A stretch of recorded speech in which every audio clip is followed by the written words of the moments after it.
En las tradiciones y mitologías religiosas, la figura del demonio más fuerte ha sido objeto de muchas interpretaciones y leyendas, tanto en la Biblia como en textos extrabíblicos.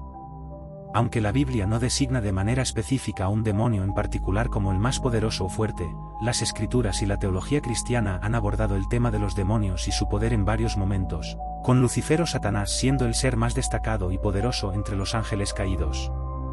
Satanás es a menudo considerado el demonio más fuerte debido a su estatus antes de su caída. Según la tradición cristiana, Satanás fue originalmente un ángel de gran poder y belleza, conocido como Lucifer, que significa portador de luz. Era un ser exaltado, creado por Dios, y habitaba en los cielos junto a otros seres celestiales.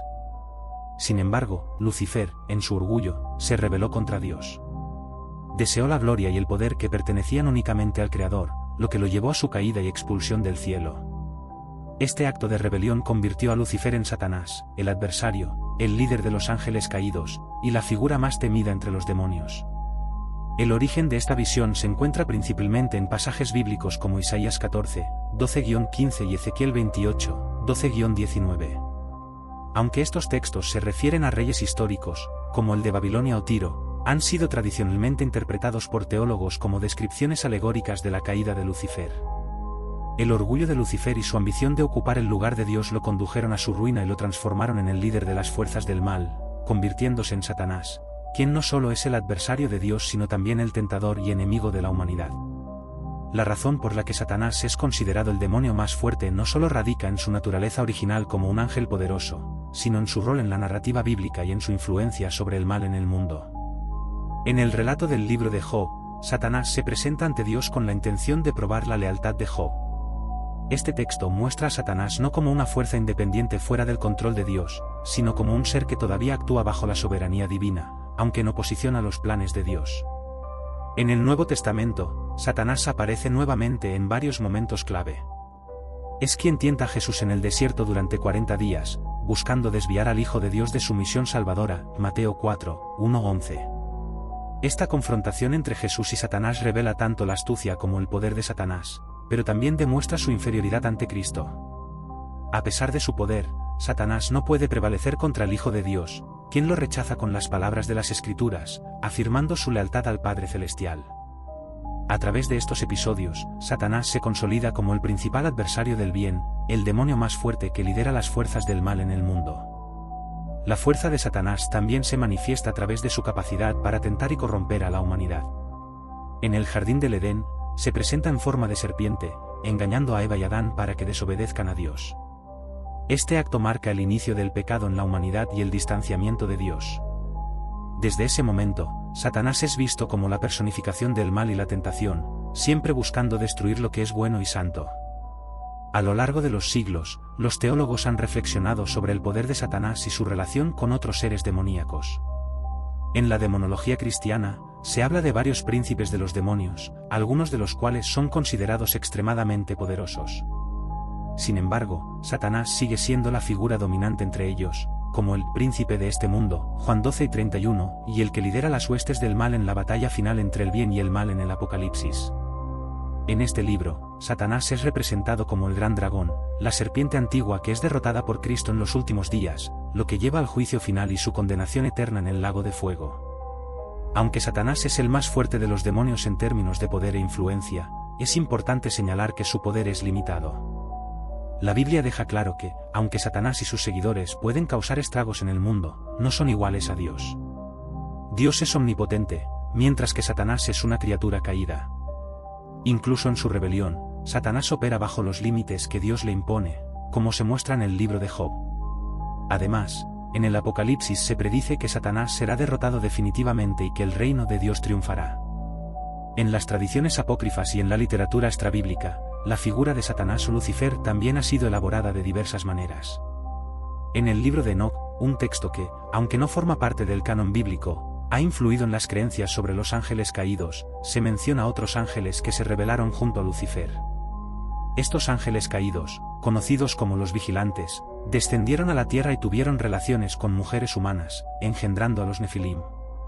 Aunque estos ángeles caídos tienen poder, Satanás sigue siendo considerado el líder supremo de las fuerzas demoníacas. Otros demonios poderosos, como Belcebú o Moloch, también se mencionan en la tradición cristiana y judía, pero son vistos como subordinados a Satanás.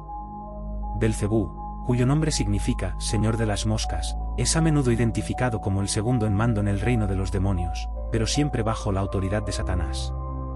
La tradición cabalística y la demonología medieval también presentan jerarquías de demonios, donde cada demonio tiene un dominio específico, pero Satanás sigue siendo el más fuerte y temido de todos. En conclusión, aunque hay muchos demonios poderosos en las tradiciones religiosas y apócrifas, Satanás, también conocido como Lucifer, es considerado el más fuerte de todos. Su caída desde los cielos, su rebelión contra Dios y su papel como el principal adversario en la historia bíblica lo consolidan como la figura demoníaca más influyente y temida. Sin embargo, su poder no es absoluto, y las escrituras cristianas aseguran que su derrota final está garantizada en el plan redentor de Dios. El origen del mal ha sido uno de los misterios más debatidos y complejos a lo largo de la historia humana. En la tradición judeocristiana, el mal no es solo una fuerza abstracta, sino una realidad que afecta profundamente al corazón humano, las estructuras sociales y la creación misma. Este concepto se despliega en la Biblia de una manera que abarca desde el libre albedrío hasta la rebelión y el distanciamiento de Dios. Para entender el origen del mal según la Biblia, debemos comenzar en el libro del Génesis, específicamente en la historia de la creación. Cuando Dios creó el mundo, declaró que todo lo que había hecho era bueno. La creación, tal como la describe el Génesis, fue diseñada en un estado de perfección y armonía. No había sufrimiento, dolor ni maldad. El hombre y la mujer, Adán y Eva, fueron creados a imagen y semejanza de Dios, y vivían en comunión con Él en el jardín del Edén.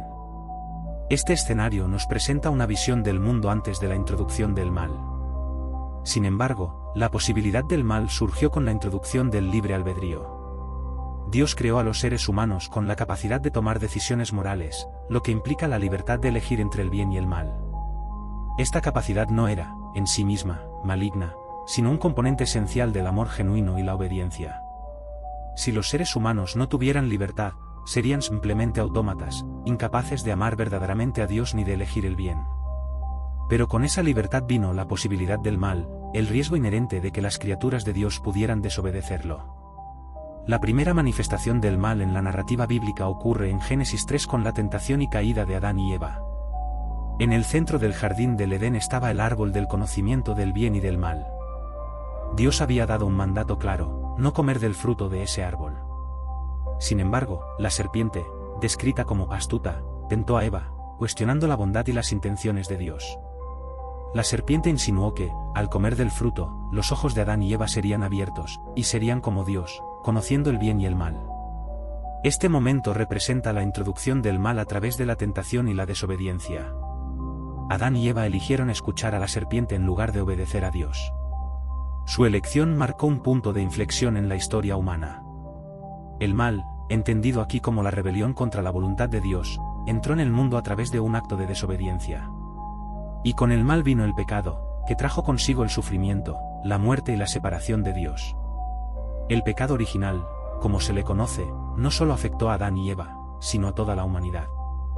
La doctrina cristiana sostiene que, a través de ese primer acto de desobediencia, el pecado entró en el mundo y afectó a toda la creación. El mal, por tanto, no es simplemente una serie de actos individuales, sino una condición inherente al ser humano desde ese momento, lo que los teólogos llaman naturaleza caída. El apóstol Pablo lo describe en el Nuevo Testamento al afirmar que todos pecaron y están destituidos de la gloria de Dios, Romanos 3 y 23. Pero el mal no se limita solo a la humanidad. En la Biblia también encontramos la figura de Satanás, un ser angelical que, según la tradición, cayó de su posición en el cielo debido a su rebelión contra Dios. Aunque la Biblia no ofrece una narración detallada del origen de Satanás, se ha interpretado que el mal comenzó en el corazón de este ser cuando se llenó de orgullo y buscó igualarse a Dios. En Isaías 14 y Ezequiel 28, algunos ven referencias a la caída de Lucifer, un ángel que fue arrojado del cielo debido a su arrogancia y rebelión. Satanás se convierte en el adversario de Dios, el instigador del mal, y el tentador de la humanidad. Su intervención en el jardín del Edén, en forma de serpiente, no fue un acto aislado. A lo largo de las Escrituras, Satanás aparece como el engañador, buscando corromper y apartar a la humanidad de Dios. El mal, por tanto, no solo reside en las decisiones humanas, sino también en las fuerzas espirituales que se oponen a los propósitos divinos. El origen del mal también se manifiesta en el conflicto constante entre el bien y el mal que encontramos a lo largo de toda la Biblia. Desde la violencia de Caín al asesinar a su hermano Abel, hasta la corrupción en la época de Noé que llevó al diluvio, el mal parece crecer y expandirse a medida que la humanidad se aleja de Dios. Sin embargo, en cada etapa de la historia bíblica, también hay un mensaje de esperanza y redención. La Biblia no deja el mal sin respuesta. Desde los primeros momentos del pecado, Dios promete una solución. En Génesis 3 y 15, encontramos una profecía que habla de la simiente de la mujer que aplastaría la cabeza de la serpiente. Esta es vista por los cristianos como la primera promesa de redención a través de Jesucristo, quien, en su muerte y resurrección, vencería el poder del pecado y del mal. En el Nuevo Testamento, el mal se combate de manera definitiva en la persona de Jesús. A través de su vida, muerte y resurrección, Cristo ofrece una solución al problema del mal. En la cruz, Jesús carga con los pecados de la humanidad y toma sobre sí mismo el castigo que el mal merece. Su resurrección es la victoria sobre la muerte y el mal, y marca el comienzo de un nuevo orden donde el mal será finalmente erradicado. El origen del mal, aunque trágico y devastador, no es el final de la historia. A lo largo de la Biblia, vemos el plan redentor de Dios en acción. Aunque el mal existe y afecta a la creación, Dios no ha abandonado su propósito original de bondad. La redención a través de Cristo es la respuesta definitiva al mal, y el libro de Apocalipsis nos ofrece una visión final donde el mal es destruido y Dios establece un reino eterno de justicia y paz. El mal, entonces, tiene su origen en la rebelión contra Dios, tanto en el ámbito celestial como en el terrenal. Pero también tiene su solución en la obra redentora de Dios. La historia bíblica, desde el Génesis hasta el Apocalipsis, es una narrativa de cómo Dios, en su amor y justicia, lidia con el mal y ofrece a la humanidad la esperanza de la salvación. El origen del mal también plantea profundas preguntas sobre la naturaleza de la libertad y la responsabilidad humana. Si Dios es soberano, ¿por qué permite el mal? Si el ser humano tiene libre albedrío, ¿cómo puede Dios ser justo al castigar el pecado? Estas preguntas han sido debatidas durante siglos por teólogos y filósofos, pero la Biblia ofrece una respuesta esperanzadora: el mal no prevalecerá. Aunque temporalmente el mal existe, su final está asegurado en el plan divino de salvación. En conclusión, el origen del mal, según la Biblia, se encuentra en la desobediencia del hombre y en la rebelión de Satanás. Sin embargo, la narrativa bíblica no se detiene en el mal, sino que apunta hacia la redención y restauración final. El mal, aunque real y poderoso, será finalmente derrotado por el bien, y Dios establecerá un reino eterno donde no habrá más maldad, ni sufrimiento, ni muerte. La paloma es uno de los símbolos más reconocidos y significativos asociados con el Espíritu Santo en la tradición cristiana. A lo largo de la Biblia, el Espíritu Santo se manifiesta de diversas maneras, y una de las imágenes más icónicas es la de una paloma, que aparece en momentos clave para representar la presencia divina, la pureza, la paz y la renovación espiritual. La relación entre la paloma y el Espíritu Santo se profundiza en el Nuevo Testamento, específicamente en el relato del bautismo de Jesús, pero también tiene raíces en otras partes de las Escrituras.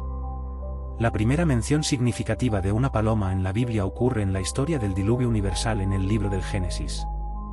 Después de que las aguas comenzaron a bajar, Noé envió una paloma desde el arca para ver si la tierra ya estaba seca.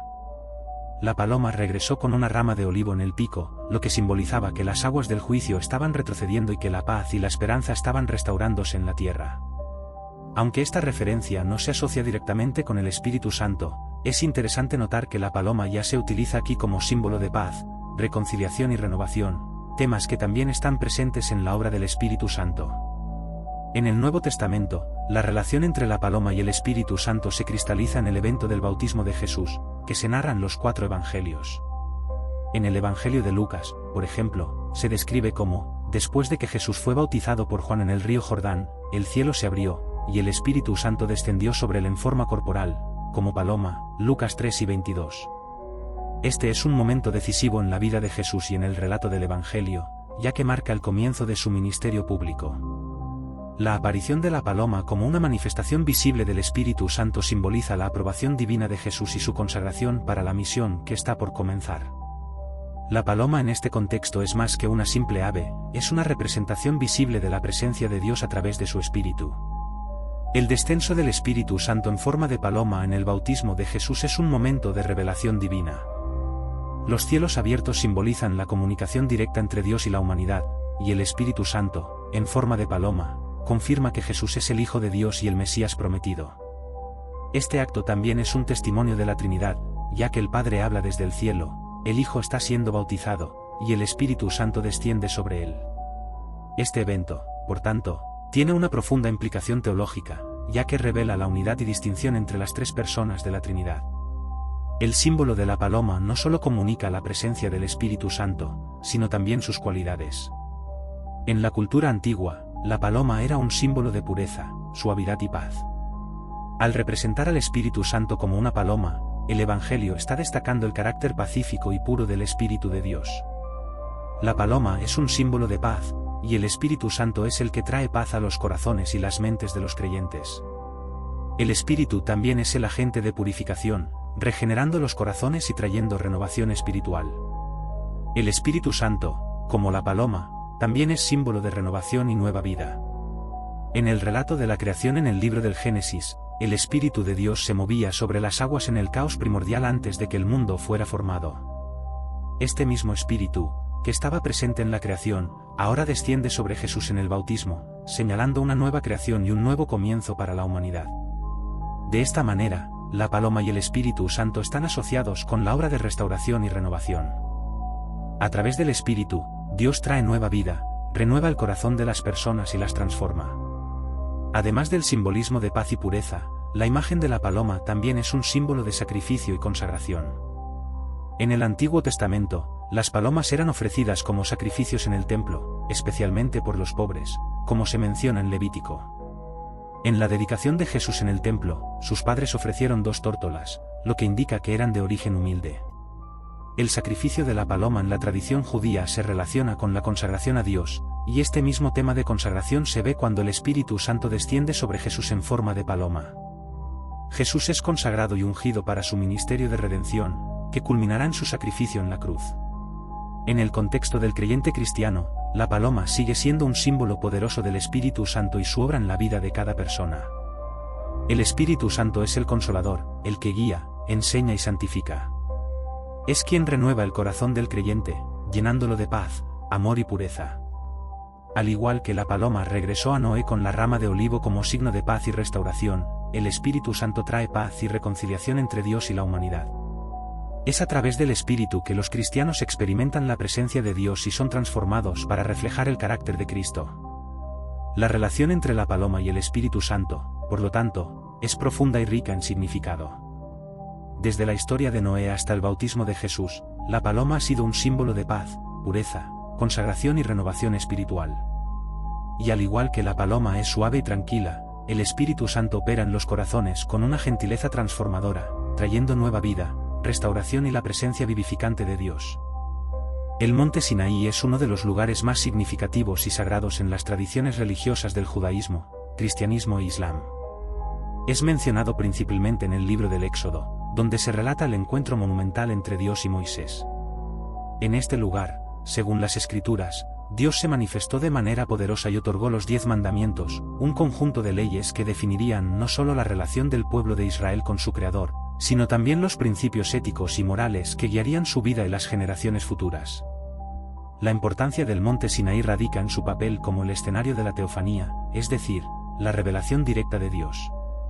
El pueblo de Israel, recién liberado de la esclavitud en Egipto, llegó a este monte tras un arduo viaje por el desierto. Fue allí donde Dios, a través de Moisés, selló un pacto con el pueblo hebreo, un momento trascendental que marcaría su identidad como nación elegida por Dios.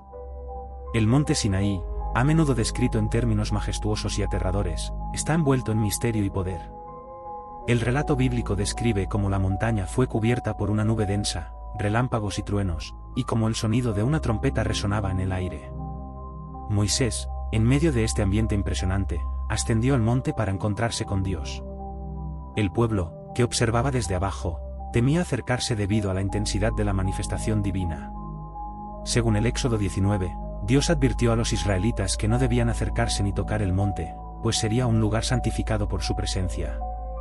La montaña misma parecía vibrar con el poder divino. Uno de los aspectos más destacados de este encuentro es la entrega de las tablas de la ley, que contenían los 10 mandamientos. Moisés, después de estar en la cima del monte durante 40 días y 40 noches, recibió estas tablas, talladas por el dedo de Dios, según el relato bíblico. Estas leyes no eran solo un conjunto de mandamientos religiosos, sino también principios que gobernarían la vida social, moral y espiritual del pueblo de Israel.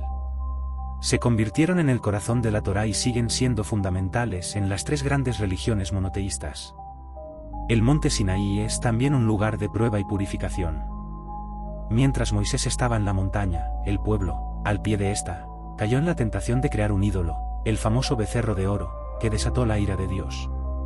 Este episodio resalta la tensión entre la fidelidad y la rebeldía, una constante en la relación del pueblo de Israel con Dios. Moisés, al descender del monte y ver la idolatría de su pueblo, rompió las primeras tablas en un acto de desesperación y enojo, simbolizando la ruptura del pacto. Sin embargo, Dios, en su misericordia, permitió que Moisés regresara al monte para recibir un segundo conjunto de tablas, restaurando el pacto con su pueblo.